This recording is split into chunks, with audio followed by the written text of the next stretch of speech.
Friends, कैसे हैं आप लोग। आज हम लोग देखेंगे AWS का नेक्स्ट टॉपिक। इसे कहते हैं AWS FX for Windows file server. तो FX विंडो फाइल सर्वर क्या होता है? जैसे मैंने आपको EFX दिखाया था, इलास्टिक फाइल सर्वर दिखाया था, जो बेसिकली लिनक्स के लिए काम करता है। सेम ऐसे ही ये AWS FX जो है विंडोज फाइल सर्वर के लिए काम करता है। आपका इससे एडवांटेज क्या है कि सपोज करिए आपने कोई एक शेयर आप लोकेशन चाहते हैं, शेयर स्टोरेज चाहते हैं, जितने भी आपके पास सर्वर चल रहे हैं विंडोज बेस आपके पास, आप सपोज करिए आपके ऑन प्रीमाइसेस में सर्वर चल रहे हैं दो विंडो बेस, या आपके AWS क्लाउड में जो विंडो बेस सर्वर चल रहे हैं वो 4 सर्वर चल रहे हैं। अब उनमें आप चाहते हैं कि कॉमन जो है, कॉमन फाइल सर्वर जो सभी में रिफ्लेक्ट करें, एक शेयर जो कॉमन स्टोरेज है वो सभी विंडो सर्वर में रिफ्लेक्ट करे, तो उसके लिए आपको सर्विस का यूज़ करना पड़ेगा AWS FX सर्विस। तो इस सर्विस के थ्रू क्या होगा कि एक कॉमन शेयर स्टोरेज सभी विंडोज सर्वर में आपको रिफ्लेक्ट हो जाएगा। उन सभी जो वो एक साथ सारे सर्वर विंडोज के जितने भी सर्वर हैं वो सभी उस जो स्टोरेज शेयर स्टोरेज मिला है आपको AWS FX के थ्रू, उसमें आप एक साथ ही डेटा अपलोड कर सकते हैं, डेटा डिलीट कर सकते हैं, डेटा मॉडिफाई कर सकते हैं। चलिए स्टार्ट करते हैं लेक्चर को। In late 2018, AWS finally addressed the need of shared file support for SMB workload with the release of Amazon FX। Means 2018 के समय AWS को ये लगा कि विंडोज़ के लिए अगर आपको एक शेयर स्टोरेज की ज़रूरत है, जो क्लाइंट है उनके जिनका उनके पास फीडबैक आया, तो 2018 पे उसने AWS FX को लॉन्च किया, जिसमें आपका SMB प्रोटोकॉल के थ्रू, जैसे आपका EFS आपने यूज़ किया था इलास्टिक फाइल सिस्टम, उसमें आपने NFS प्रोटोकॉल यूज़ किया था, NFS वर्जन 4 प्रोटोकॉल यूज़ किया था। ऐसे ही इसमें जो प्रोटोकॉल यूज होगा SMB प्रोटोकॉल यूज होगा। SMB प्रोटोकॉल के थ्रू ही हम लोग AWS FX के जो शेयर स्टोरेज होगा वो मल्टीपल विंडोज़ क्लाइंट में हम साइमल्टेनियसली एक्सेस कर पाएंगे, डेटा मॉडिफाई कर पाएंगे उस स्टोरेज में, डेटा अपलोड कर पाएंगे, डिलीट कर पाएंगे, एक्सेस कर पाएंगे स्टोरेज। तो with the help of SMB protocol, server message block stand for होता है SMB, server message block protocol. तो इसके थ्रू हम लोग क्या कर पाएंगे, Amazon FX सर्विस जो होती है SMB प्रोटोकॉल का यूज करती है। Each fully managed file service is targeted at third-party protocol such as Windows Server and Lustre। तो इसमें बेसिकली आपके थर्ड पार्टी प्रोटोकॉल का भी यूज किया गया है, एक तो विंडोज़ का प्रोटोकॉल SMB एंड Lustre। तो इन दोनों के को मर्ज करके ये बनाया गया है, इन दोनों को के थ्रू ही आपका AWS FX for file server बना हुआ है, इसलिए इसको AWS FX for Windows file server कहते हैं।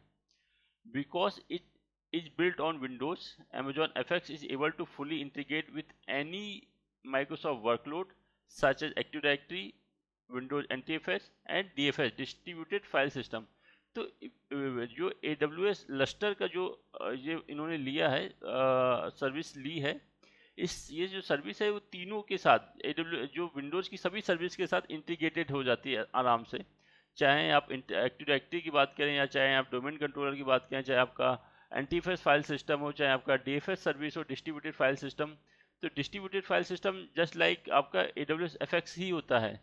अगर आप ऑन प्रीमाइसेस में बात करें, आप अमेजोन का FX यूज नहीं करना चाहते हैं, अमेजोन का Lustre ये जो आपका सर्विस है इसको यूज नहीं करना चाहते हैं, तो आप अगर ऑन प्रीमाइसेस में शेयर स्टोरेज चाहते हैं विंडोज सर्वर के लिए, तो आप वहाँ पे DFS सेटअप करते हैं, डिस्ट्रीब्यूटेड फाइल सिस्टम सेटअप करते हैं। चलिए नेक्स्ट टॉपिक नेक्स्ट पॉइंट इसमें कंसीडर करते हैं।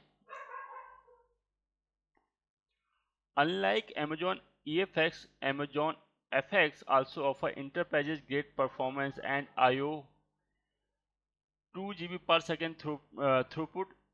This shared storage service is also highly accessible।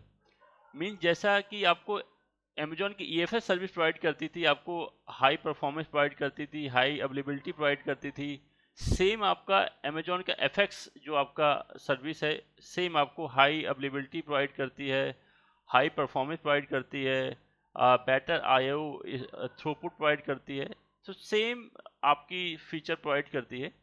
तो Amazon FX is also offer enterprises great performance. IO means 2 GB पर सेकेंड थ्रूपुट की स्पीड प्रोवाइड कर सकती है, इंटरप्राइज लेवल की आपकी परफॉर्मेंस प्रोवाइड कर सकती है, और जो स्टोरेज है वो हाईली अवेलेबल होता है और इजी एक्सेसिबल होता है, मतलब ऑल टाइम अवेलेबल रहेगा और इजीली आप उसको एक्सेस कर सकते हैं। As FX target enterprise user, it also AWS FX for Windows File Server for SMB CISF comes with a data migration capability for lifting and shifting existing workload to the cloud with minimal effort। Means क्या है कि जो आपका AWS FX file system है वो basically SMB और CISF protocol का use करती है, और लस्टर मतलब दो कॉम्बिनेशन के SMB और लस्टर प्रोटोकॉल से मिलकर बना हुआ है AWS FX। तो अगर आपके ऑन प्रीमाइसेस में कोई फाइल सर्वर चल रहा है, ऑन प्रीमाइसेस में आपका कोई डेटा है, फाइल सर्वर है, फाइल एक शेयर लोकेशन है, शेयर स्टोरेज है, उसको आप इजी माइग्रेट कर सकते हो आपका क्लाउड में बहुत ही कम एफर्ट के थ्रू। तो ये भी एक ऑप्शन इसमें है कि आप जो आपके ऑन प्रीमाइसेस आपका फाइल सर्वर चल रहा है उससे आप डेटा इंटीग्रेट कर सकते हो, उसको आप माइग्रेट कर सकते हो ऑन प्रीमाइसेस, क्योंकि वहाँ भी SMB प्रोटोकॉल यूज हो रहा है, और यहाँ पे भी जो AWS FX में है वहाँ पे भी SMB प्रोटोकॉल ही आपका यूज में आता है।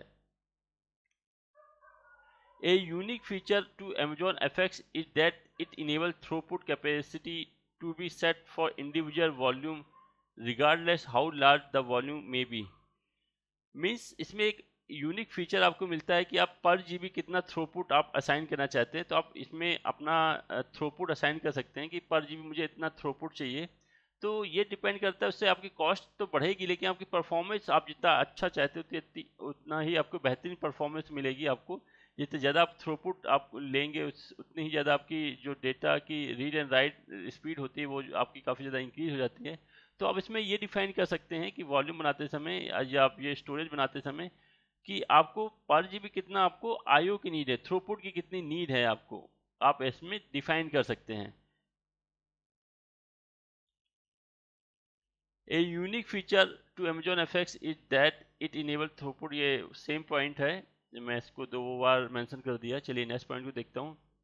Charges are apply based on the amount of throughput storage and backup storage use per GB per month.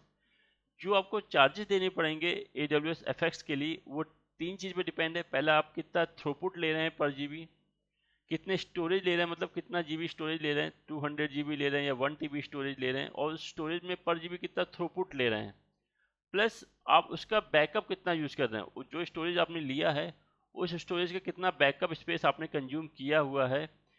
इन 3 चीज़ पे आपका डिपेंड करेगा कि आपका जो AWS FX का जो कॉस्टिंग आ रही है वो कितनी जनरेट होगी पर मंथ।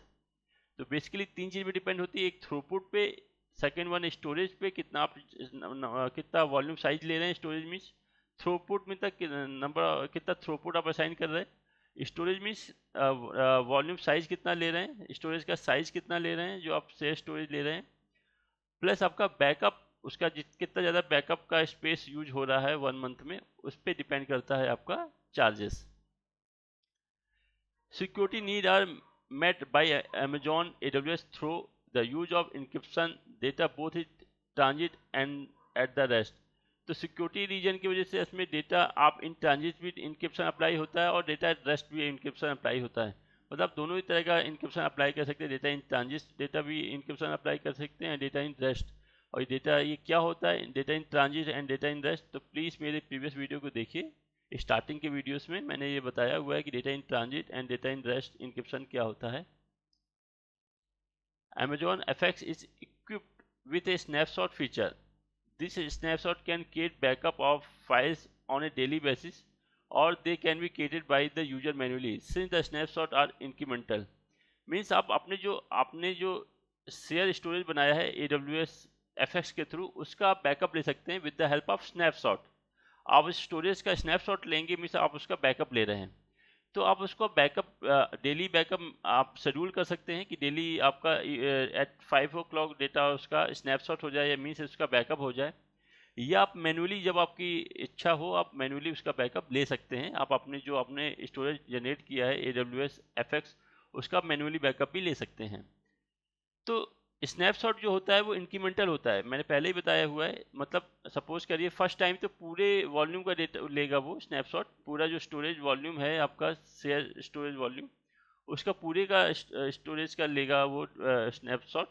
उसके बाद जो भी डेटा आपका अपडेट हुआ है सिर्फ उस डेटा का ही वो स्नैपशॉट लेगा।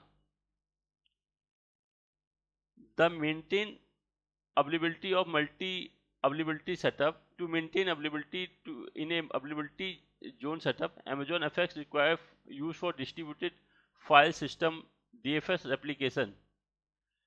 मीन्स अगर आप चाहते हैं कि आपका जो स्टोरेज है, से स्टोरेज है जो आपने FX के थ्रू यूज किया है या जनरेट किया है, वो मल्टी अवेलेबिलिटी जोन हो, मीन्स 2 अवेलेबिलिटी जोन या 2 से अधिक अवेलेबिलिटी जोन में उसकी कॉपी क्रिएट हो या वो क्रिएट हो। तो उसके लिए आपको क्या करना पड़ता है, डिस्ट्रीब्यूटेड फाइल सिस्टम रेप्लिकेशन आपको उसका यूज करना पड़ेगा, DFS रेप्लिकेशन का यूज करना पड़ेगा। DFS एप्लीकेशन के थ्रू मतलब क्या करेंगे, दोनों ही दो डिफरेंट अवेलेबिलिटी जोन में आप सेम साइज का FX तैयार कर लेंगे और उनके बीच में आप रेप्लिकेशन लगा देंगे, DFS एप्लीकेशन।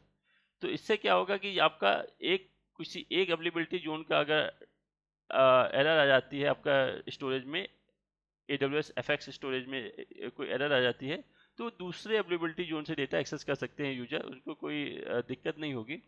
लेकिन उसके लिए आपको क्या करना पड़ेगा, 2 अवेलेबिलिटी जोन में आपको FX क्रिएट करने पड़ेंगे सेम साइज के, प्लस उसमें सेम साइज के या डिफरेंट साइज के भी कर सकते हैं, प्लस उनमें रेप्लिकेशन आपको स्टेब्लिश करना पड़ेगा, रेप्लिकेशन DFS एप्लीकेशन आपको कॉन्फ़िगर करना पड़ेगा। उसके बाद ही आप ऐसा कर पाएंगे, अवेलेबिलिटी मल्टीपल अवेलेबिलिटी जोन आप सेटअप कर पाएंगे। Which can be additional cost factor, जिससे क्या होगा आपकी कॉस्ट बढ़ जाएगी, क्योंकि आप 2 अवेलेबिलिटी जोन में सर्विस यूज कर रहे हैं।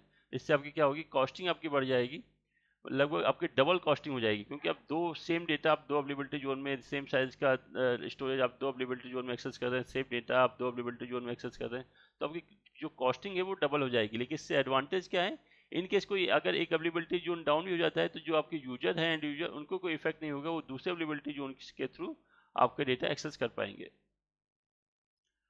Deployment of Amazon FX can be started through the use of AWS CLI, AWS SDK, developer tool directly or through the easy to use AWS management console। आप जो AWS FX को setup कर सकते हैं या उसको इंस्टॉल कर सकते हैं या उसको मैनेज कर सकते हैं AWS CLI के थ्रू, AWS SDK के थ्रू, या आप मैनेजमेंट कंसोल के थ्रू ग्राफिकली भी उसको मैनेज और सेटअप कर सकते हैं। अब इसके बेनिफिट देखिए क्या है, बेनिफिट क्या है, इजी टू सेटअप, बहुत इजी होता है, 2-3 क्लिक की में ये पूरा सेटअप हो जाता है, इजी टू सेटअप है। फुली मैनेज लाइव सर्विस है, आप इसको फुली मैनेज कर सकते हैं। इसका स्टोरेज आपको बढ़ाना है आप बढ़ा सकते हैं, स्टोरेज कम करना है कम कर सकते हैं, बैकअप लेना है डिलीट करना है, सब कुछ कर सकते हैं। एडी इंटीग्रेटेड है, मीन्स आपका एक्टिव डायरेक्टरी से इंटीग्रेटेड है, तो ये बहुत बड़ा अच्छा एडवांटेज। जितने भी एक्टिव डायरेक्टरी के मेंबर होंगे, जितने भी एक्टिव डायरेक्टरी के कंप्यूटर मेंबर होंगे, सब में आप वो डायरेक्टरी सर्विस सेम टाइम पे एक्सेस कर सकते हैं, सेम टाइम पे उसमें डेटा मैनिपुलेट कर सकते हैं, सेम टाइम पे जितने भी आपके कंप्यूटर एसोसिएट है उस डायरेक्टरी सर्विस के थ्रू, उन सभी कंप्यूटर्स में आप डेटा को, इस स्टोरेज को एक्सेस कर सकते हैं, डेटा को मैनिपुलेट कर सकते हैं, डेटा को अपडेट कर सकते हैं। तो ये क्योंकि एडी इंटीग्रेटेड है तो ये काफ़ी अच्छा होता है कि आप सेंट्रलाइज पॉइंट से मैनेज कर सकते हैं। And support for window NTFS and DFS, तो NTFS new technology file system को भी सपोर्ट करता है और डीएफएस सर्विस मतलब डिस्ट्रीब्यूटेड फाइल सिस्टम को भी सपोर्ट करता है। तो इसके बेनिफिट हैं। अब कंसिडरेशन क्या है, डेली इंक्रीमेंटल स्नैपशॉट और मैनुअल, आपको डेली बैकअप लेना पड़ेगा, या तो आप इंक्रीमेंट लीजिए उसको स्नैप हो तो शेड्यूल करिए, या तो आप मैनुअली उसका बैकअप लीजिए। Multi availability zone available through DFS, अगर आप मल्टीपल अवेलेबिलिटी जोन में सेटअप करना चाहते हैं तो वो डीएफएस एप्लीकेशन के थ्रू ही पॉसिबल है, जैसा मैंने आपको बताया है। Availability limited to these AWS region, अभी ये सभी रीजन में आपका AWS FX सर्विस अवेलेबल नहीं है। ये जो मेंशन रीजन है, US west, US east, north Virginia, US east, Ohio, Europe, Ireland, some इसमें इस रीजन में आपकी बेसिकली सर्विस अवेलेबल है।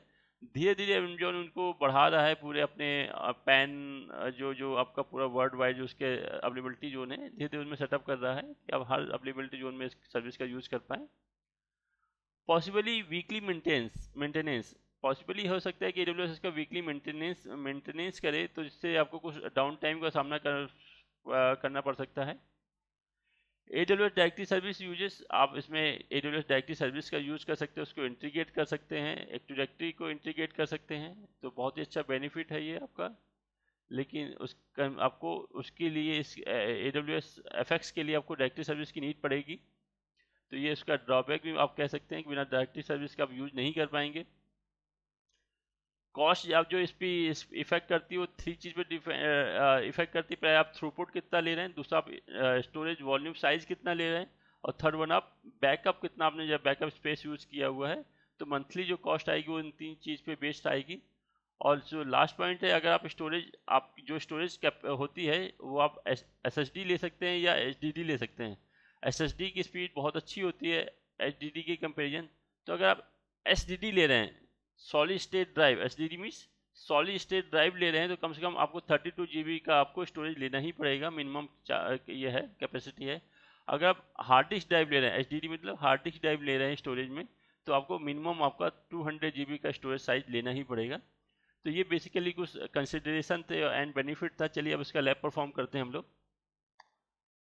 सो फ्रेंड्स देखिए, इस समय हमने मैनेजमेंट कंसोल को एक्सेस कर रखा है। इस समय मैं मुंबई रीजन में हूँ, और सबसे पहले मैं चलता हूँ डायरेक्टरी सर्विस में। तो मैं दिखा दूंगा कि मैंने जो प्रीवियस वीडियो अपलोड किए हैं, प्रीवियस लेक्चर अपलोड किए हैं, उसमें मैंने एक डायरेक्टरी सर्विस आपको क्रिएट करके दिखाई थी, डोमेन कंट्रोलर आपको क्रिएट करके दिखाया था। ये आपका AWS मैनेज एक्टिव डायरेक्टरी है, तो इसका मैंने नाम दिया था ध्रुव.com। और जब मैं इसमें क्लिक करता हूँ तो इसमें इसके 2 IP मुझे दिख जाएंगे, 2 DNS IP जो देखिए मुझे दिख गए हैं। इसका जो मैंने नाम दिया ध्रुव.com दिया है, और इसके जो 2 नेम है वो देखिए, 2 नेम मैंने जो DNS के जो 2 IP हैं जो डिफरेंट अवेलेबिलिटी जोन में सेटअप करता है। ये क्यों करता है, क्योंकि अगर एक अवेलेबिलिटी जोन का AD करप्ट हो जाए या उसमें कोई प्रॉब्लम आ जाए, तो वो डेटा आपकी जो यूजर है इफेक्ट ना करें, वो दूसरे अवेलेबिलिटी जोन से डेटा आपका ऑथेंटिकेट हो जाए यूजर। तो इसलिए देखिए 2 IP जनरेट करता है। तो वो 2 IP मैंने यहाँ पे मेंशन कर लिए हैं। देखिए ये देखिए डायरेक्टरी के उसके दोनों DNS के IP मैंने मेंशन कर लिए, प्लस उसका डोमेन नेम मैंने यहाँ पे मेंशन कर लिया है। चलिए अब मैं चलता हूँ सर्विसेज में। सबसे पहले आपको एक AWS manage active directory setup करनी है, जो ऑलरेडी मेरे पास सेटअप है। अगर आपको इसमें डाउट है कि कैसे AWS manage active directory setup करते हैं, तो प्लीज़ मेरे प्रीवियस वीडियो देखिए, जिसमें मैंने ब्रीफली पूरे लेक्चर कवर किया हुआ है। तो चलिए हम लोग चलते हैं सर्विसेज में। अब हम एक्सेस करेंगे हम लोग FX, या यहाँ आपको यहाँ मेंशन करना पड़ेगा FX। तो आपके पास FX सर्विस आ जाएगी, तो आप FX सर्विस को एक्सेस करिएगा। तो देखिए यहाँ पे कोई भी FX अभी क्रिएटेड नहीं है। अगर क्रिएटेड होता तो यहाँ पे रिफ्लेक्ट कर जाता आपके पास स्टोरेज। तो आप क्रिएट फाइल सिस्टम में करिएगा। तो क्रिएट फाइल सिस्टम में करेंगे तो आपको करना है ये वाला, पहला वाला Amazon FX for Windows file server, पहला वाला ऑप्शन सेलेक्ट करना है। तो ये देखिए उसका एडवांटेज बता रहा है कि क्या क्या उसके एडवांटेज हैं, क्या उसका बेसिकली यूज है।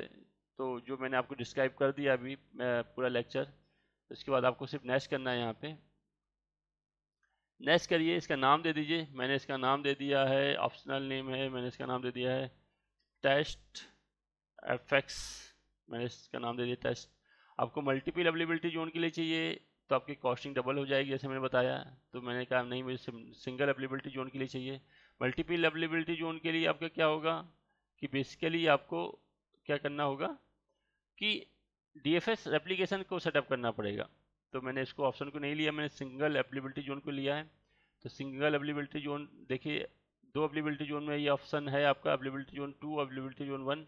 लेकिन अवेलेबिलिटी जोन 2 जोन क्यों ले रहा है, क्योंकि न्यूएस्ट है, सबसे नया बना हुआ है, इसलिए इसको रिकमेंड कर रहा है।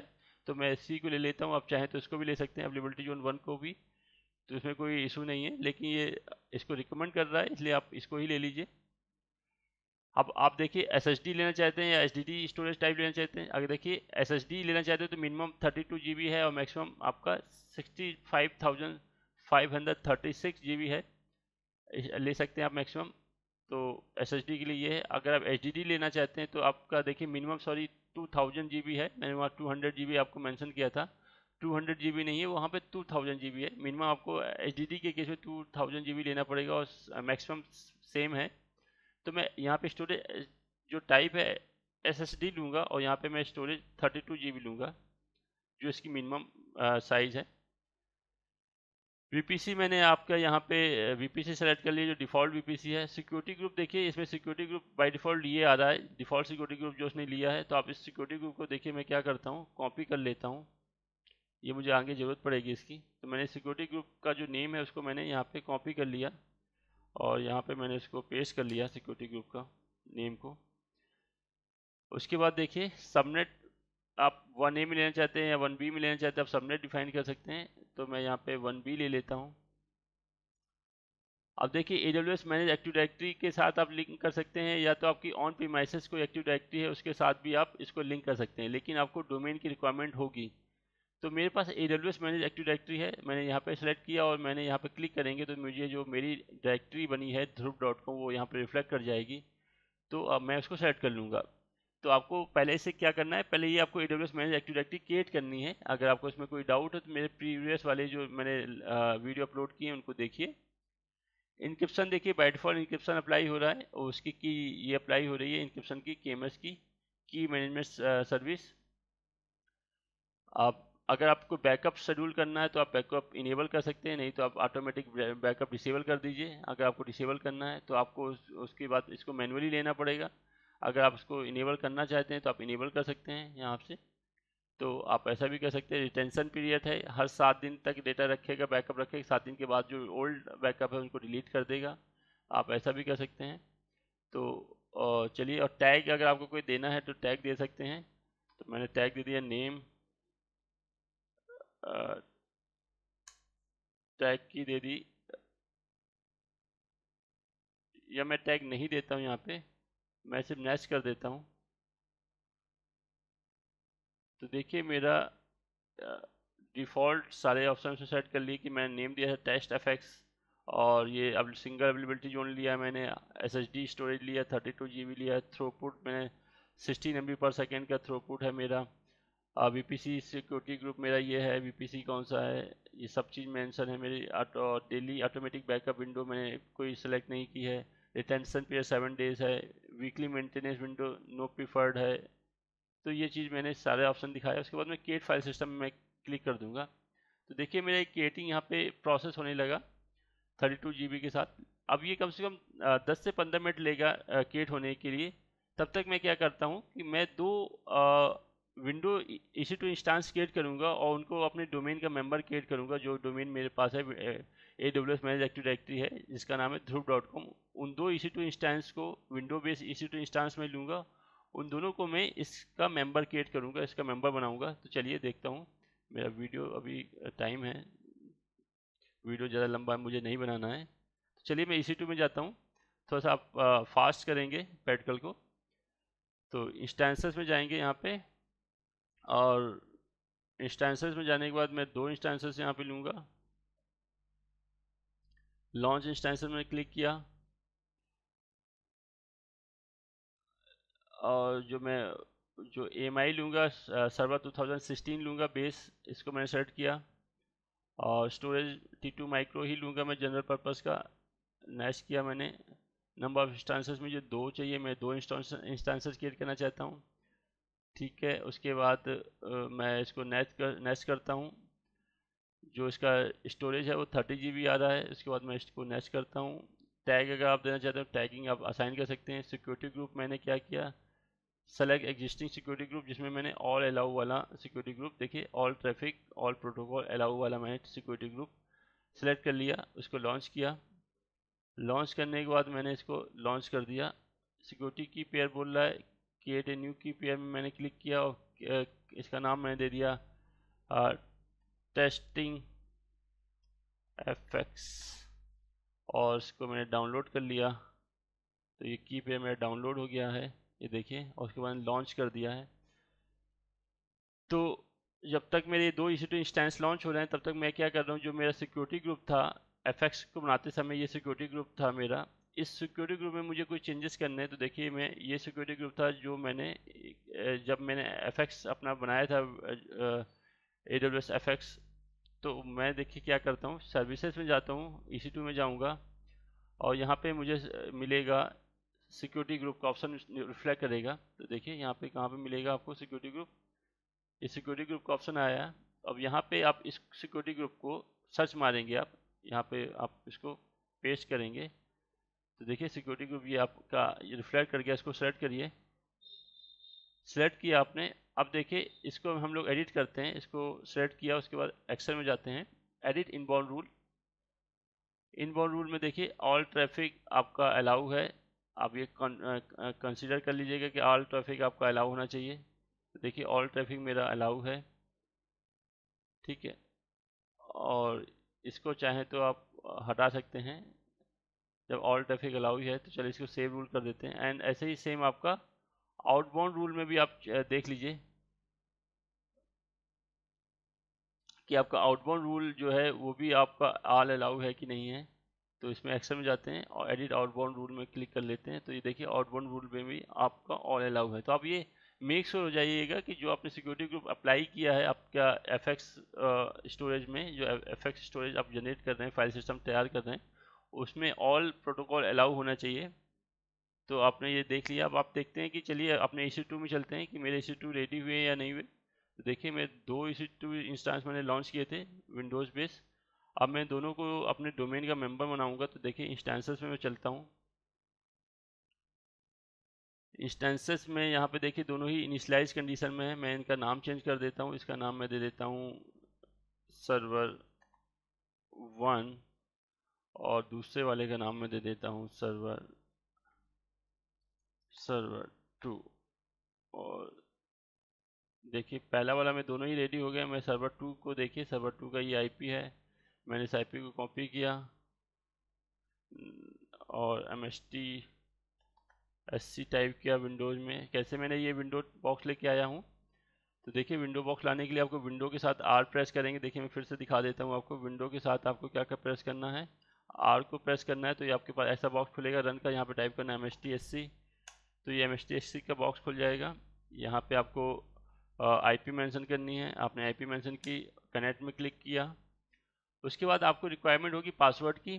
तो पासवर्ड देखिए कैसे करेंगे, पासवर्ड जनरेट कर लेते हैं उसके लिए। तो पासवर्ड के लिए देखिए क्या करना है आपको, इस वाले सर्वर के लिए आना है, गेट विंडो पासवर्ड क्लिक करना है और फाइल सेलेक्ट करनी है जो भी फाइल आपने जनरेट की थी पासवर्ड की। तो मैं यहाँ पे डाउनलोड में आता हूँ। डाउनलोड में मैंने ये वाली फाइल जनरेट की थी, इसको सेलेक्ट किया। उसके बाद यहाँ पे मैं आता हूँ डिक्रिप्ट पासवर्ड और देखिए पासवर्ड मुझे मिल गया। इसको मैंने कॉपी कर लिया और इस फाइल के अंदर मैं पेस्ट कर लेता हूँ ताकि मुझे इसकी अगर दोबारा नीड हो तो मैं इसका यूज़ कर पाऊँ। चलिए मैं इसको क्लोज कर देता हूँ। वापस मैं इसमें आता हूँ। यूजर नेम है एडमिनिस्ट्रेटर, पासवर्ड है इसका सेम जो मैंने अभी पेस्ट किया है एंड इसको ओके किया। तो देखिए मैं इसको लॉगिन कर पा रहा हूँ। सेम ऐसे ही मैं दूसरे वाले सर्वर को भी मैं क्या करता हूँ, RDP ले लेता हूँ उसका। इसका जो IP है वो IP जो है ये IP है, इसको मैंने कॉपी किया और इसको भी मैंने यहाँ पे पेस्ट एक्सेस करना चाहा। इसका IP मैंने मेंशन किया। यूजर नेम पासवर्ड पूछेगा मुझसे ये। तो देखिए यूजर नेम मैंने एडमिनिस्ट्रेटर ही है और दोनों का सिक्योरिटी ग्रुप सेम था तो इसलिए इनका पासवर्ड भी सेम होगा। इसको मैं मिनिमाइज कर देता हूँ। पासवर्ड सेम होगा तो मैं सेम वही पासवर्ड कॉपी किया और पेस्ट किया और लॉगिन किया। देखिए इसका पासवर्ड डिफरेंस है तो फिर से मुझे इसका पासवर्ड जनरेट करना पड़ेगा। मैं पासवर्ड जनरेट कर लेता हूँ सेकंड के लिए। गेट विंडो पासवर्ड में क्लिक करता हूँ, की सेलेक्ट करता हूँ। की के बाद ये मेरी की है, इसको ओपन किया और डिक्रिप्ट किया मैंने यहाँ पे की को। ये देखिए पासवर्ड जनरेट हो गया। मैं अपनी फाइल में चलता हूँ, क्लोज किया मैंने इसको। फाइल में आता हूँ मैं अपनी, ये फाइल है मेरी। इस फाइल में ये सेकंड वाले का पासवर्ड है। तो देखिए मैंने इसको एक्सेस किया। तो देखिए मैं दोनों ही सर्वर का आरडीपी ले रखा है, दोनों ही सर्वर का मैंने आरडीपी ले रखा है। अब मैं क्या करूँगा, दोनों ही सर्वर में मैं को अपनी डोमेन का मेंबर बनाऊंगा। तो देखिए उसके लिए क्या करना है, मैं यहाँ पे दोनों में ही एक मेंशन कर दूंगा सर्वर 1 और सर्वर 2 नाम से, ताकि आपको पता रहे कि कौन सर्वर 1 है और कौन सर्वर 2 है। देखिए जो IP 213 है ये मेरा शायद सर्वर, मैं दिखा देता हूँ आपको एक बार। जो 213 IP है वो मेरा सर्वर 1 है, तो मैं इसको देखो 213 IP को सर्वर 1 कर दूंगा और उस वाले IP को सर्वर 2 मैंने असाइन करूँगा और दोनों को ही मैं डोमेन का मेंबर बनाऊँगा। तो एक बार ये प्रोसेस हो जाए फिर मैं तब तक अपना फाइल सिस्टम मेरा क्रिएट हो रहा है, उसको भी टाइम लगता है 10 से 15 मिनट क्रिएट होने में। तो देखिए मैंने सर्वर 1 को एक्सेस कर लिया है। अब मैं सर्वर 1 को एक्सेस करने के बाद मैं क्या करूँगा, यहाँ पे DNS की सेटिंग चेंज करूँगा। देखिए यस किया मैंने इसको, और थोड़ा सा टाइम ले रहा है अभी। तब तक मैं दूसरे वाले सर्वर में चलता हूँ, सर्वर 2 में। तो सर्वर 2 मेरा ये है, प्रॉपर रन है। तो मैं यहाँ पे क्लिक करता हूँ, इसके सेटिंग में जाऊँगा, यहाँ पे मैं गया और यहाँ पे मैं क्या करूँगा, मुझे नेटवर्क की सेटिंग एक्सेस करनी है। तो मैं इसमें कमांड पावर सेल में गया, यहाँ पे पावर सेल एक्सेस किया मैंने। पावर सेल एक्सेस करने के बाद मैंने यहाँ पे ncpa.cpl टाइप किया, देखिए कमांड टाइप होती कि नहीं। तो ncpa.cpl जैसे ही टाइप किया तो ये क्या करेगा कि इसकी लैन कार्ड की सेटिंग, जो इथरनेट की सेटिंग है वो सेटिंग का पेज दे देगा। तो ये देखिए इथरनेट सेटिंग आ गया। तो यहाँ पे मैं क्या करूँगा, सबसे पहले इथरनेट सेटिंग में जाके प्रॉपर्टी में जाऊँगा और DNS का IP चेंज करूँगा। DNS का IP में क्या डालूँगा, जो मेरे dhruv.com AWS manage active directory का DNS है वो DNS मैं यहाँ पे मेंशन करूँगा। तो देखिए क्या IP है मेरे उनका, ये दिखा देता हूँ मैं। ये IP है, देखिए ये वाला IP प्राइमरी में डाल दे रहा हूँ मैं।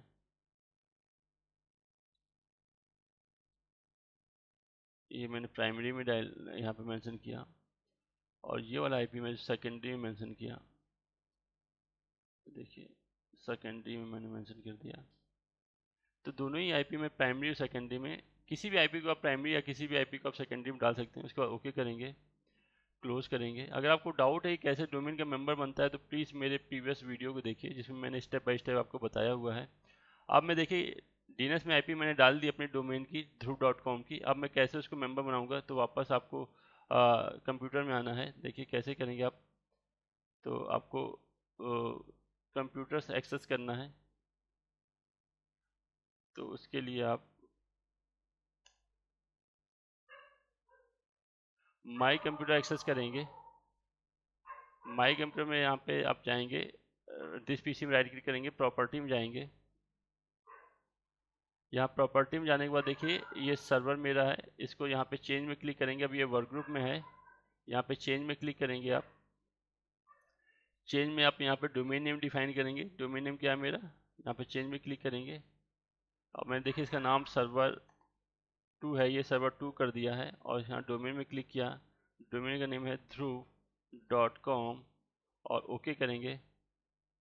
तो ये यूजर नेम में पासवर्ड का बॉक्स देगा, यूजर नेम पासवर्ड पूछेगा मुझसे। तो देखिए यूजर नेम है मेरा एडमिन। आपको पता है कि जो AWS manage active directory create करते हैं उसमें जो यूजर नेम क्रिएट होता है वो एडमिन नाम से होता है। इसका पासवर्ड असाइन कर रहा हूँ मैं और इसको ओके कर रहा हूँ। तो देखिए अगर मैंने ये वेलकम टू dhruv.com डोमेन, अब ये मुझे वेलकम कर रहा है और उसके बाद ये सिस्टम रिस्टार्ट होगा। देखिए रिस्टार्ट नाउ। तो ये डोमेन का मेंबर बन गया है। ये सिस्टम रिस्टार्ट हो रहा है, तब तक मैं क्या करता हूँ, अपने सर्वर 1 को एक्सेस कर लेता हूँ और उसको मैं डोमेन का मेंबर बना लेता हूँ। तो ये मेरा सर्वर 1 है, तो इसको मैंने एक्सेस किया, स्टार्ट में गया, या सीधे मैं रन को एक्सेस कर लूँगा। यहाँ पे रन बॉक्स एक्सेस किया, यहाँ पे मैं टाइप करूँगा ncpa.cpl।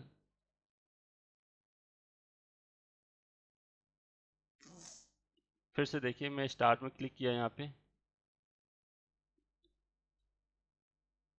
स्टार्ट में क्लिक किया, यहाँ पे मैं आऊँगा विंडो पावर सेल में। विंडो पावर सेल में मैं यहाँ पे टाइप करूँगा ncpa.cpl, तो ईथरनेट की सेटिंग मुझे रिफ्लेक्ट कर जाएगी, जो भी ईथरनेट है। देखिए ईथरनेट की सेटिंग, इसमें भी मुझे क्या करना है, DNS का IP मेंशन करना है, किसके, अपने ध्रुव.com का। तो देखिए मैंने मेंशन किया, एक ये वाला IP मैंने कॉपी कर दिया। अब दूसरा मैं ले लेता हूँ ये वाला IP। तो एक IP को प्राइमरी में डालना है आपको, एक IP को सेकेंडरी में आपको मेंशन करना है।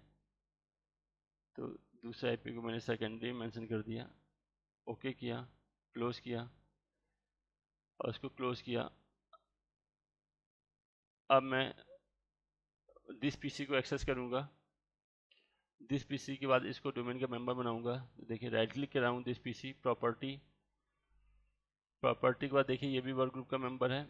मैं चेंज में क्लिक किया, चेंज में यहाँ पे क्लिक किया, इसका नाम मैंने दे दिया सर्वर1 और उसको डोमेन का मेंबर बना दे रहा हूँ मैं। डोमेन का नेम है ध्रुव.com, ओके कर रहा हूँ। अब ये यूजर नेम पासवर्ड पूछेगा मुझसे। तो यूजर नेम पासवर्ड क्या है आपको पता है, एडमिन यूजर नेम है, पासवर्ड आपका मैं पासवर्ड असाइन कर दे रहा हूँ जो भी मेरे डोमेन का पासवर्ड है।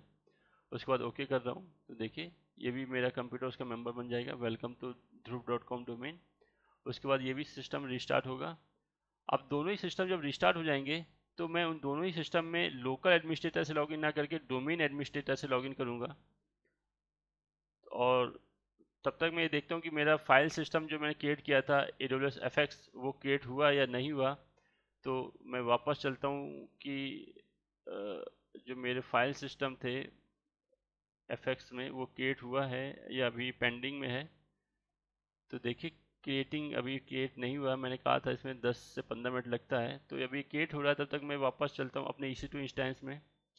और EC2 इंस्टेंस में मैं क्या कर रहा हूँ कि फिर से अभी दोनों EC2 इंस्टेंस को मैं कनेक्ट करूँगा, लेकिन इस बार मैं लोकल एडमिनिस्ट्रेटर से कनेक्ट ना करके जो मेरे डोमेन का एडमिनिस्ट्रेटर है, डोमेन का यूजर है एडमिन, उससे कनेक्ट करूँगा दोनों ही EC2 इंस्टेंस के RDP को। तो चलिए देखते हैं। ये मेरा EC2 इंस्टेंस है, ये मेरा EC2 इंस्टेंस का सर्वर 1 है, उसका IP ये है। मैं इसको नोटपैड में लिख लेता हूँ। तो ये देखिए मैंने यहाँ लिखा सर्वर1 और इसका जो IP है वो मैंने यहाँ पे पेश किया। ऐसे मैं लिखता हूँ सर्वर2 और इसका जो IP होगा मेरा, उसको मैं यहाँ पे पेश करूँगा। तो बार बार मुझे यहाँ पे जाने की जरूरत नहीं पड़ेगी। तो ये सर्वर2 का मेरा जो IP है वो ये है, मैंने इसको कॉपी किया और मैंने यहाँ पे पेश किया। तो देखिए मैं दोनों ही IP मेंशन यहाँ पे कॉपी पेस्ट कर लिए। अब मैं सर्वर1 को एक्सेस कर रहा हूँ, उसका IP मैंने कॉपी किया यहाँ से और MSTSC किया, पेस्ट किया, यहाँ पे कनेक्ट किया। अब मैं यहाँ पे किस यूज़र से लॉगिन करूँगा, अपने डोमेन के यूज़र से, जो AWS में एक्टिव डायरेक्टरी का यूज़र है उससे लॉगिन करूँगा। मैं इस एडमिनिस्ट्रेटर यूज़र से लॉगिन नहीं करूँगा। तो मैं यहाँ पे मोर चॉइस में जाऊँगा, यहाँ पे यूज़र नेम डालूँगा admin डोमेन का नेम ध्रुव.com। तो एक बार आपका कंप्यूटर डोमेन का मेंबर हो गया तो आप डोमेन यूज़र से लॉगिन कर सकते हैं। जो यूज़र होंगे वो डोमेन में बने होंगे लेकिन लॉगिन कर जाएंगे आपके मेंबर्स में। तो देखिए मैंने यूज़र का नेम डाला admin@dhruv.com, जो मेरे डोमेन का यूज़र नेम है। मैं पासवर्ड असाइन कर रहा हूँ। देखिए मैं लॉगिन कर गया अपने डोमेन के यूज़र से। तो ऐसे ही मैं अब दूसरे वाले जो मेरा सर्वर है उसको भी मैं एक्सेस कर लेता हूँ। उसका IP ये है। तो मैं इसको कॉपी किया, MSTSC किया और यहाँ पे पेस्ट किया, उसका IP कनेक्ट किया। और फिर भी यहाँ भी मैं लोकल एडमिनिस्ट्रेटर से कनेक्ट नहीं करूँगा, यहाँ मैं डोमेन के यूज़र से, जो एडमिन यूज़र है उससे कनेक्ट करूँगा, admin@through.com और उसका पासवर्ड मैं असाइन कर रहा हूँ और कनेक्ट कर रहा हूँ। तो देखिए दोनों ही सर्वर को मैंने डोमेन एडमिनिस्ट्रेटर से एक्सेस कर लिया। दोनों ही जो EC2 इंस्टांसेस हैं, सबसे पहले मैंने उनको डोमेन का मेंबर बनाया है, उसके बाद मैंने दोनों ही EC2 इंस्टांस में मैंने कनेक्ट कर लिया है। तो चलिए देखिए, अब मैं इस फाइल को मिनिमाइज कर दे रहा हूँ। ये मेरा 213 वाला मेरा प्राइमरी सर्वर था। तो देखिए इसमें मैं जा रहा हूँ, यहाँ पे मैं नोटपैड ओपन कर पेंट ओपन करता हूँ। MS पेंट ओपन करने के लिए क्या कमांड होती है, MS पेंट। मैं MS पेंट ओपन किया और यहाँ पे मैंने इसको ये कलर लेके ये कर दिया और इसमें मैंने यहाँ पे लिखा बॉक्स, यहाँ पे लिखा मैंने सर्वर -1 कलर में इसको लेता हूँ। मैंने जो कलर ले रहा हूँ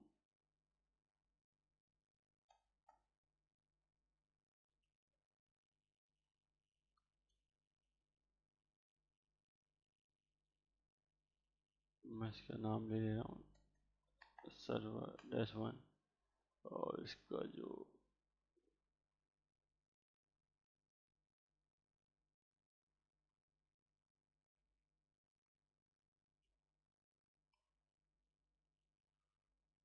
मैं चाहता हूँ कि इसमें आप लोग को डाउट ना हो कि मैं किस सर्वर में काम कर रहा हूँ, इसलिए मैं ऐसा करना चाहता हूँ। सर्वर 1 मैंने इसका नाम ले लिया और इसको राइट क्लिक किया, सेव कर लेता हूँ मैं इसको, save as JPG file desktop में मैंने सेव कर लिया। देखिए मेरा ये आ गया और इसको राइट क्लिक किया मैंने, set as a desktop background कर दूंगा। तो देखिए ये सर्वर 1 मेरा है, आपको पता चल जाएगा कि ये सर्वर 1 है मेरा। ठीक है, ऐसे ही मैं सर्वर 2 में भी कर देता हूँ ताकि आपको ये पता रहे कि किस सर्वर में मैं काम कर रहा हूँ।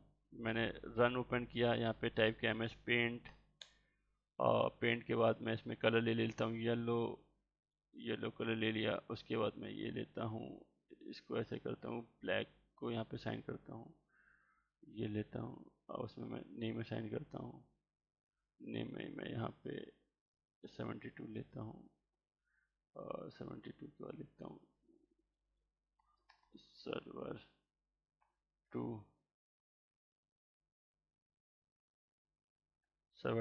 कर लिया और मैं इसको सेव कर लेता हूँ डेस्कटॉप में ही और इसको मैं राइट क्लिक करके डेस्कटॉप बैकग्राउंड कर लेता हूँ। तो देखिए सर्वर 2, चलिए मेरे दोनों ही सर्वर रेडी हो गए, सर्वर 1 एंड सर्वर 2। अब मैं क्या करता हूँ, देखता हूँ कि मेरा जो फाइल सिस्टम था FX वाला वो रेडी हुआ या नहीं हुआ। तो मैं सर्विसेज में जाता हूँ और यहाँ FX में को मैं सेलेक्ट करता हूँ।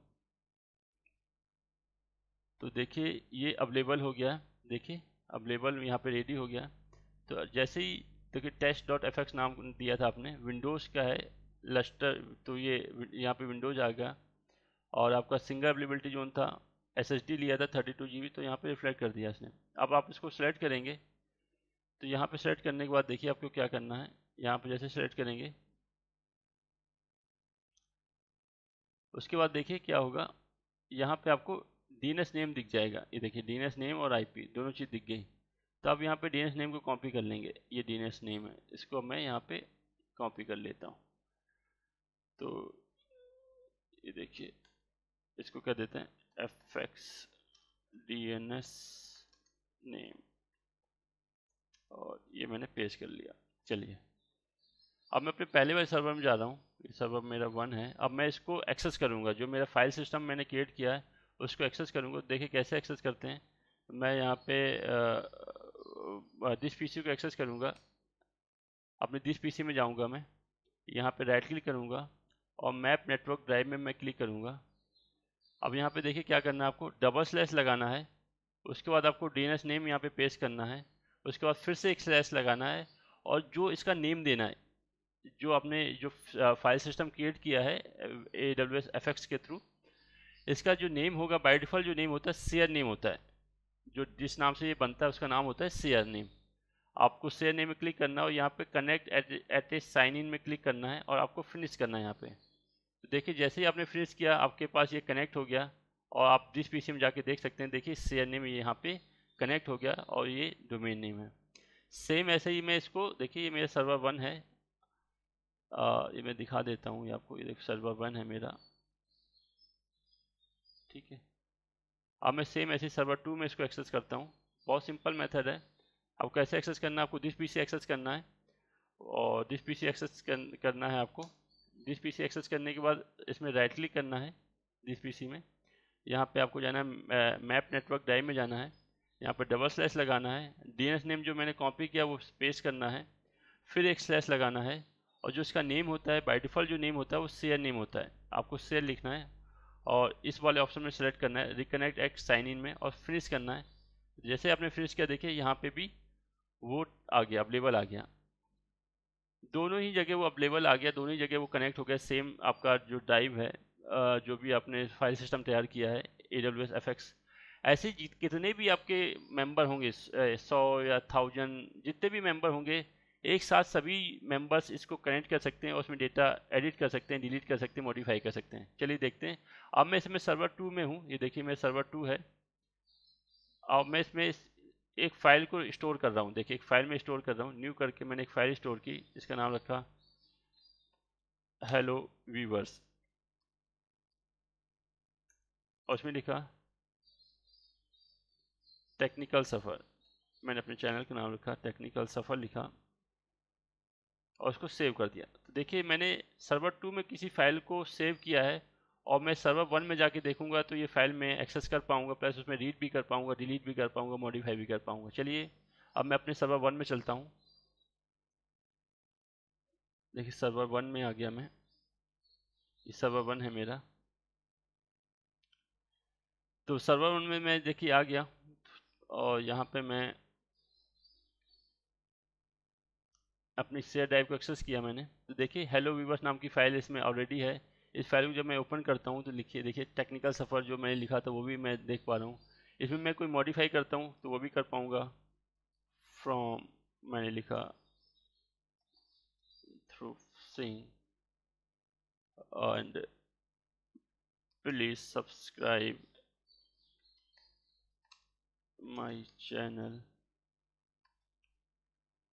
और उसके बाद मैंने सेव किया इसको। तो देखिए मैंने सेव कर दिया, उसके बाद मैंने इसको क्लोज कर दिया।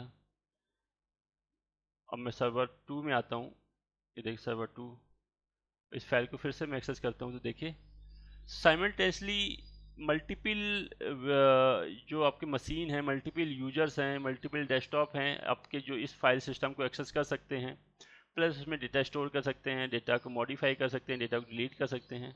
तो देखा आपने कैसे कि इस फाइल सिस्टम में एक साथ मल्टीपल कैसे कनेक्ट कर सकते हैं, मल्टीपल डेस्कटॉप में कैसे कनेक्ट कर सकते हैं, मल्टीपल आपके कंप्यूटर में कैसे कनेक्ट कर सकते हैं और उसमें कैसे डेटा को एक्सेस कर सकते हैं और डेटा को मॉडिफाई कर सकते हैं। अब चलिए मैं वापस इस ऑप्शन में आता हूँ। तो आप नेटवर्किंग में देखिए इसमें क्या दिखाता है, इसका VPC क्या है, DNS नेम क्या है, इसका IP क्या है, आपकी पावर सेल के लिए इसका नेम क्या है, और ये AWS मैनेज एक्टिव डायरेक्टरी के थ्रू ये लिंक है। अगर आपने ऑन प्रीमाइसेस एक्टिव डायरेक्टरी के थ्रू लिंक किया होता तो उसका आया था। AWS मैनेज एक्टिव डायरेक्टरी की ID ये है और जो आपने का डेटा इनक्रिप्ट हो रहा है उस इनक्रिप्शन की कौन सी है, KMS की, वो दिखा रहा है कि ये KMS के थ्रू इनक्रिप्ट हो रहा। सबनेट आपने इस सबनेट में आपने किया था, अवेलेबिलिटी जोन 1 भी है, नेटवर्क इंटरफेस ये अटैच है इसमें। मॉनिटरिंग में आपको दिखाएगा कि इसमें कितना आपका बेसिकली यूज हो रहा है, आपका स्टोरेज प्रोसेसिंग कितनी यूज हो रहा है, ये सारी चीज़ आपकी नेटवर्किंग में, थ्रूपुट कितना यूज हो रहा है, आईओस कितना यूज हो रहा है, कैपेसिटी कितनी यूज हो रही है, वो सारी चीज़ यहाँ पे आप देख सकते हैं, मॉनिटर कर सकते हैं कि टोटल आईओस कितने यूज हो रहे हैं, थ्रूपुट कितना यूज हो रहा है। प्लस आपका एडमिनिस्ट्रेशन में चलता हूँ मैं। अगर आपको अब इसका साइज अपग्रेड करना है तो देखिए अपडेट कर सकते हैं, या इसका कैसे करेंगे अपडेट। ये साइज 32 है, आपको उसमें साइज बढ़ाना है तो अपडेट में क्लिक करेंगे यहाँ पे। सॉरी ये यहाँ पे मेंटेनेंस में क्या है, वीकली मेंटेनेंस का ऑप्शन है, ये अपडेट के लिए आपको यहाँ पे जाना है इस वाले ऑप्शन में। मीन्स अगर आप चाहते हैं कि ये वीकली मेंटेनेन हो इसका, तो उसके लिए आप यहाँ पे क्लिक कर सकते हैं। तो अपडेट के लिए आपको यहाँ पे जाना होगा, अपडेट स्टोरेज कैपेसिटी या अपडेट थ्रूपुट कैपेसिटी। आपको क्या अपडेट करना है, मुझे स्टोरेज की कैपेसिटी को अपग्रेड करना है, अपडेट करना है, तो मैं इस यहाँ पे क्लिक करूँगा। अभी करंट कैपेसिटी 32 GB है, आपको कितना करना है, मुझे करना है एब्सोल्यूट करना है, मुझे इसको 32 से 34 हो जाए, 2 GB में बढ़ाना चाहता हूँ। और उसके बाद मैं अपग्रेड में क्लिक कर दूंगा। क्या कह रहा है, in very desire capacity 32 desire capacity must be at least 10% बढ़ाना पड़ेगा आपको। तो 10% बढ़ाना पड़ेगा, मतलब 36 मुझे लेना पड़ेगा, तो मैं 10% ले लेता हूँ, 36 GB यहाँ पे ले लेता हूँ, अपग्रेड कर देता हूँ मैं। तो देखिए मेरा अपग्रेड हो गया। अब यहाँ पे जो स्टोरेज 32 GB है ये भी अपग्रेड हो गए 36 GB हो जाएगा। प्लस अगर आपको बैकअप लेना है इसका तो देखिए बैकअप का ऑप्शन यहाँ पे आ रहा है। अगर आपने इंस्टॉलेशन के समय जब आपने बनाते समय बैकअप का डिफाइन नहीं किया तो आप यहाँ से भी इसको मॉडिफाई कर सकते हैं, अपडेट कर सकते हैं अपने बैकअप को। तो देखिए इनेबल बैकअप लेना है आपको, यस करना ऑटोमेटिक बैकअप में। कब लेना है आपको, आप टाइम डिफाइन कर दीजिए कि मुझे रात के 10 बजे लेना होता है, तो आप टाइम डिफाइन कर दीजिए कि हर दिन 10 बजे रात में ये बैकअप स्टार्ट हो जाए। और रिटेंशन पीरियड आप चाहते हैं कि सिर्फ 5 दिन का बैकअप रखे या 4 दिन का बैकअप रखे या 2 दिन का बैकअप रखे, तो आप रिटेंशन पीरियड डिफाइन कर सकते हैं। मैक्सिमम 1 डे, मिनिमम 1 डे होता है और मैक्सिमम आपका 35 डेज तक आप रिटेंशन पीरियड सेलेक्ट कर सकते हैं। उसके बाद इसको सेव कर दें तो आप ऐसे बैकअप भी डिफाइन कर सकते हैं। तो हर दिन रात में 10 बजे ये ऑटोमेटिक बैकअप शेड्यूल कर देगा, जिसकी रिटेंशन पीरियड जो भी आपने डिफाइन किया वो रखेगा। सो फ्रेंड्स, देखा आपने कि क्या होता है कॉन्सेप्ट, पहले आपने समझा कि AWS FX क्या होता है, प्लस कैसे इसको सेटअप करते हैं, कैसे इसको एक्सेस करते हैं, कैसे इसको अपडेट करते हैं। तो अगर आपको ये इस वीडियो पसंद आया हो, ये लेक्चर पसंद आया हो, तो प्लीज़ मेरे चैनल को ज़्यादा से ज़्यादा सब्सक्राइब करिए, चैनल को के वीडियो को शेयर करिए अपने फ्रेंड सर्किल में। आपको ये जो वीडियो है, जो मैं वीडियो बना रहा हूँ, आप मेरे प्लेलिस्ट में जाके देखिएगा। किसी भी ऑनलाइन साइट में, किसी भी जैसे कोर्सेरा हो गया या उडमी हो गया या जो भी आपके कई यूट्यूब चैनल मिलेंगे आपको AWS के, किसी भी चैनल में इतना डीपली आपको डिस्क्राइब नहीं किया गया हो। जैसा मैंने आपको कॉग्निटो भी बताया है, आपको FX का प्रैक्टिकल भी मैंने दिखाया है। आप मेरे चैनल में जितने डीपली मैं आपको वीडियो बना रहा हूँ, तो इतना डीपली वीडियो आपको किसी भी लेक्चर, किसी भी प्लेटफॉर्म या किसी भी ऑनलाइन साइट में आपको अवेलेबल नहीं होगा। तो मेरी बस इतनी सी रिक्वेस्ट है कि आप प्लीज़ मेरे चैनल को ज़्यादा से ज़्यादा सब्सक्राइब करिए, मेरे वीडियो को अपने फ्रेंड सर्किल में शेयर करिए, ताकि सभी लोग ग्रूम हो पाएँ, आपके फ्रेंड भी ग्रूम हो पाएँ, उनको भी जो नॉलेज है वो मिल पाए। इस लेक्चर में फ़िलहाल इतना ही। Thank you.